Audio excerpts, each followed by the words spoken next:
महोदय ये कोई मजाक नहीं कह रहे। 12 बजे रात को आते हैं शून्य निकाल डालने के लिए और अफसर ने मजाक बना के रख दिया है, जवाब नहीं देंगे। ये सवाल जनता का है। जिस जनता के टैक्स से पैसे से सूद पहनते हैं, जिस जनता के टैक्स से वोट पहनते हैं, कोट पहनते हैं, उस जनता का सवाल है। और जनता का सवाल का उत्तर नहीं देते अफसर। जो ईमानदार है उनको यहाँ से जोहार है, लेकिन जिन्होंने जब अपनी जिम्मेदारी का निर्वहन नहीं किया है उन पर कार्रवाई करिए अध्यक्ष महोदय।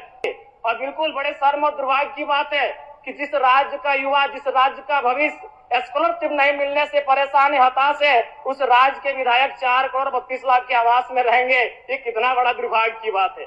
आज आंदोलनकारी लगातार अपनी आवाज को बुलंद कर रहे हैं।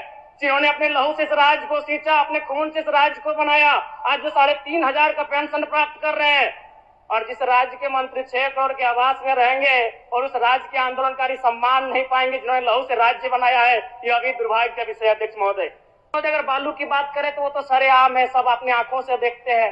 1-2 अधिकारी ईमानदार होंगे तो भाई उनको जोहार होगा।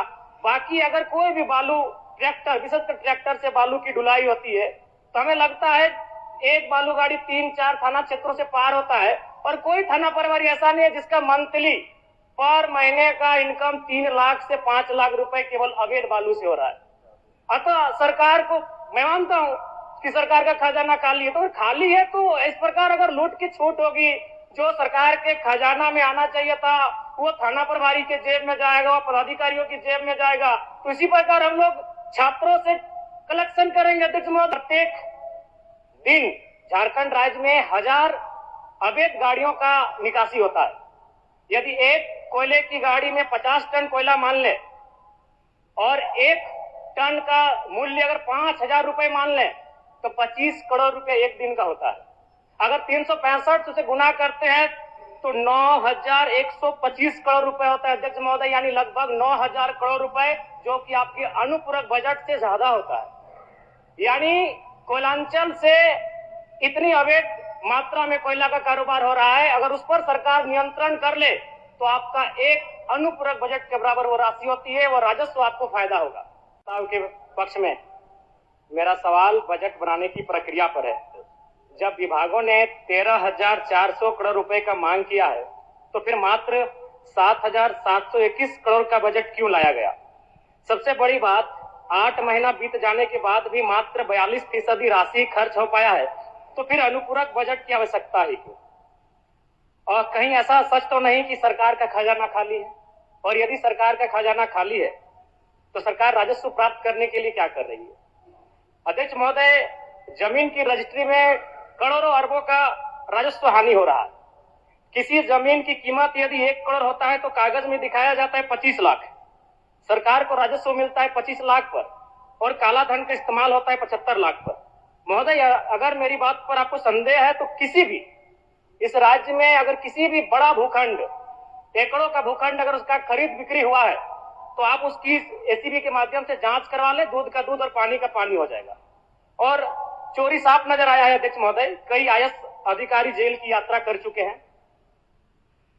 अध्यक्ष महोदय, मैं कोयलांचल से आता हूं और ईडी, जांच एजेंसी और तमाम न्यूज चैनल्स रिपोर्ट की मानी तो प्रत्येक दिन झारखंड राज्य में 1000 अवैध गाड़ियों का निकासी होता है।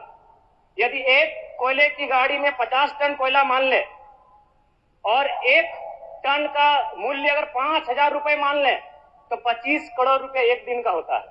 अगर 365 से गुना करते हैं तो 9,125 करोड़ रुपए होता है अध्यक्ष महोदय, यानी लगभग 9,000 करोड़ रुपए, जो कि आपके अनुपूरक बजट से ज्यादा होता है।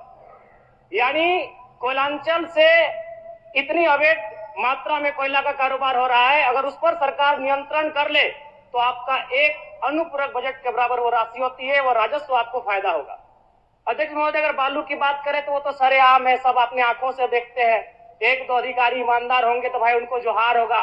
बाकी अगर कोई भी बालू ट्रैक्टर, विशेषकर ट्रैक्टर से बालू की ढुलाई होती है तो हमें लगता है एक बालू गाड़ी 3-4 थाना क्षेत्रों से पार होता है और कोई थाना प्रभारी ऐसा नहीं है जिसका मंथली पर महीने का इनकम 3 लाख से 5 लाख रुपए केवल अवैध बालू से हो रहा है।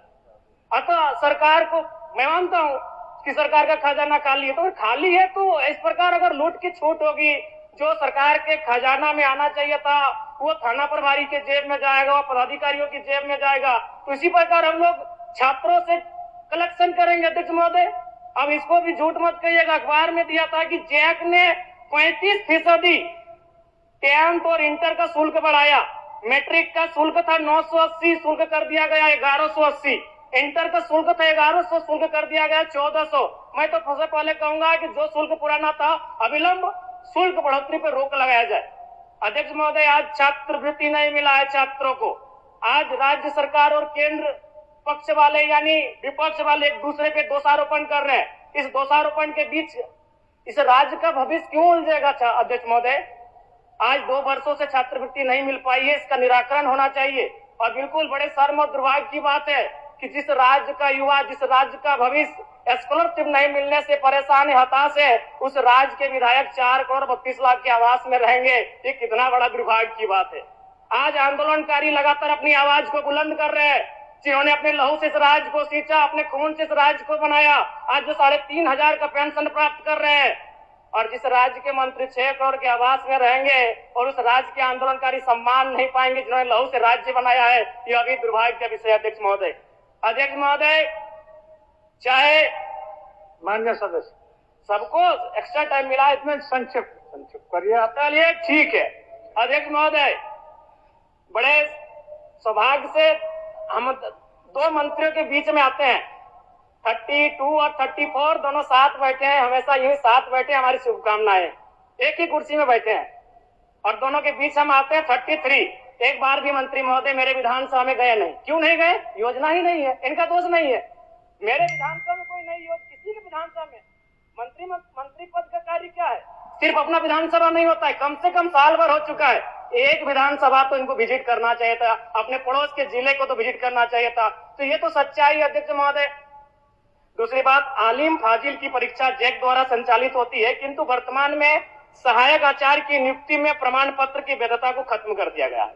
और सबसे महत्वपूर्ण बात अध्यक्ष महोदय, जैसा कि अखबार के माध्यम से हम सभी ने पढ़ा कि विभाग सवालों का उत्तर नहीं दे रहा है। अध्यक्ष महोदय, शून्यकाल में कल रात्रि 12 बजे नीरा मैडम और मंगल कालिंद्रा का झगड़ा हो गया। एक दिन राजा साहब और हमारी गाड़ी का टक्कर हो जाता, इतना रफ्तार में आए, बोले कि राजा साहब को तो शून्यकाल डालने नहीं देंगे, इनसे पहले हम जाएंगे। अध्यक्ष महोदय, ये कोई मजाक नहीं कह रहे। 12 बजे रात को आते हैं शून्यकाल डालने के लिए और अफसर ने मजाक बना के रख दिया है, जवाब नहीं देंगे। ये सवाल जनता का है। जिस जनता के टैक्स से पैसे से सूट पहनते हैं, जिस जनता के टैक्स से वोट पहनते हैं, कोट पहनते हैं, उस जनता का सवाल है। और जनता का सवाल का उत्तर नहीं देते अफसर। जो ईमानदार है उनको यहाँ से गुहार है, लेकिन जिन्होंने जब अपनी जिम्मेदारी का निर्वहन नहीं किया है उन पर कार्रवाई करिए। अध्यक्ष महोदय, 12 बजे रात को हम लोग सवाल डालते हैं। चलिए मान्य सदस्य।